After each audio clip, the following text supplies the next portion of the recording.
সময়ের সম্বন্ধে জানতে গেলে আমাদের কিছু বেসিক সময়ের শব্দ জানতে হবে। সেই সব শব্দগুলি হল সকাল, যেটিকে ইংরেজিতে বলা হয় মর্নিং; দুপুর, যেটিকে ইংরেজিতে বলা হয় নোন; বিকেল, যেটিকে ইংরেজিতে বলা হয় আফটারনুন; সন্ধ্যা, যেটিকে ইংরেজিতে বলা হয় ইভিনিং; রাত, যেটিকে ইংরেজিতে বলা হয় নাইট। এবার আমরা বুঝব দিনের ভাগ। সকাল মানে যখন সূর্য উঠে; দুপুর মানে যখন আমরা দুপুরের খাবার খাই; বিকেল মানে যখন স্কুল থেকে ফিরে আসি; রাত মানে যখন ঘুমাতে যাই।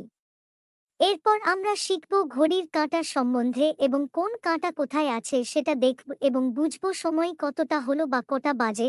ঘড়ির ছোট কাঁটাকে ঘন্টা আওয়ার বলে, বড় কাঁটাকে মিনিট মিনিট বলে। যখন ছোট কাঁটা দুইয়ে আর বড় কাঁটা বারোতে থাকে তখন সকাল 2টা বাজে। যখন ছোট কাঁটা 5-এ আর বড় কাঁটা 7-এ থাকে তখন 5টা 35 বাজে।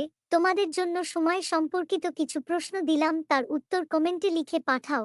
তুমি সকাল কতটায় ঘুম থেকে ওঠো? দুপুরে কখন লাঞ্চ করো? রাতে কখন ঘুমাতে যাও?